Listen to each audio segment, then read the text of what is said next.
sango ya Congo. Edino, image. Edino, image. Edino, image. Edino, image. Edino, image. Edino, image.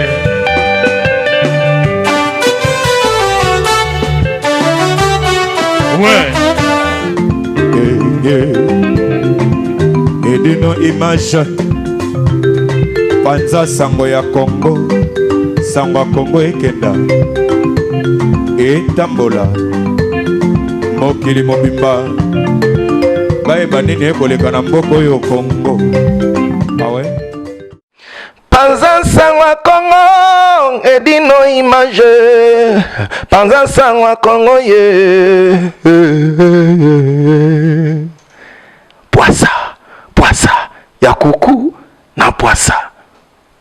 Lokale beti na suka mboka Panza sango ya Congo. Edino image. Panza sango ya Congo. Poisa na kuku na poisa. Panza sango ya Congo. Panza sango ya Congo. Edino image. Panza sango ya Congo ye. Poisa.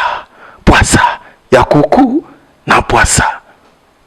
Lokale beti na suka mboka Panza sango ya Congo. Edino image. Panza sango ya Congo. Poisa na kuku na poisa. Panza sango ya Congo.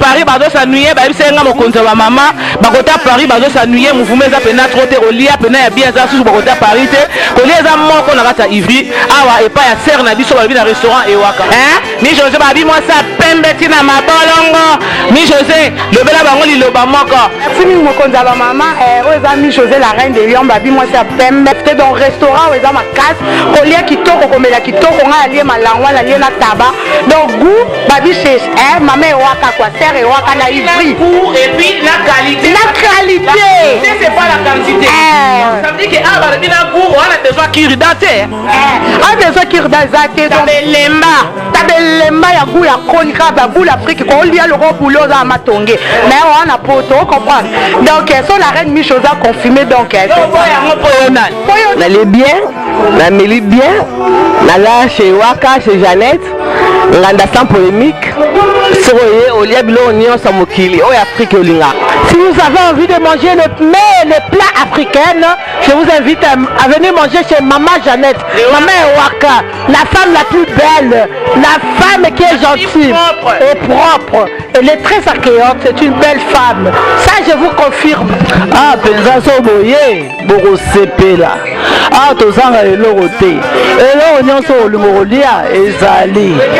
Olingi pondu poma za muluba la nga mingi pondu. Donc pondu ezala raté. Olingi makelele pe okolia yango. Donc nyonso ezali. Doboye bele boko sepela. Ba fille bien bazali. Et j'ai beaucoup de respect parce que ce restaurant est un beau restaurant où le milieu est convivial. Donc j'invite tout le monde à venir ici chez Maman Ewaka. C'est un restaurant où on boit, on mange et la cuisine est bien faite et bien cuisinée.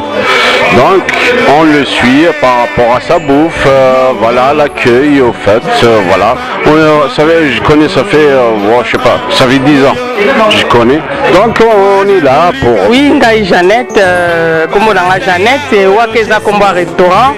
Donc Nazana Ivry, Binomo Bomoni, cadre propre, donc Bolembisi, donc Mbisi Kitoko, Bilonyo Stuki. Et Bella Tinamikua. Voilà, donc et puis c'est Kotarapena Tinamikua. Donc voilà, on a ma katka na Olamba. Pas serre na biso Jeannette Ewaka babi ko lia kitoko makaya.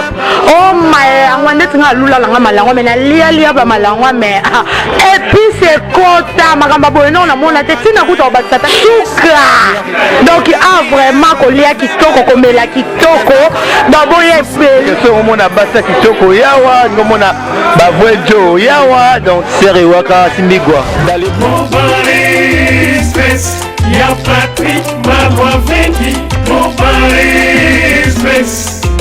ya Malwa Vengi Major Bisadini Hi baby, you are kufi baby grave. C'est chaud. Et là, oyinda umela. Soko yena chance ote, veut dire umela te. Global Express, c'est Patrick Malwa Vengi, Rileon numéro 25. Baby agence ya grave, agence ya munene.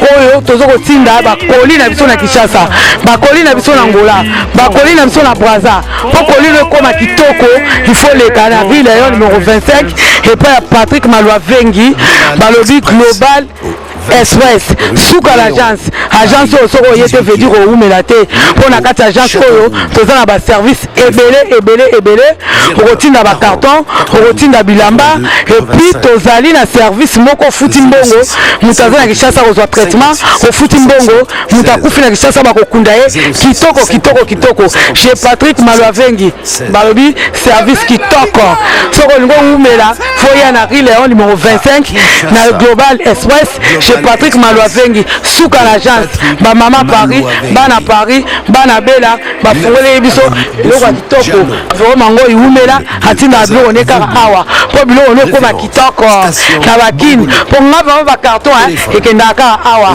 ba bilianda mutina ndam vraiment ngo ya ndamba tinda ndam so ekende na Kinshasa alors po ekende kitoko boya l'agence na biso na Global Express chez Patrick Malwa Vengi Rileon numéro 25 bala poto boya bo umela so bo yete fedi bo umela te ay baby ay kufiu mama l'agence agence aboye besoin nante yangoyo ba melembi na kati ya Château Rouge et esika obunga te Rileon numéro 25 umela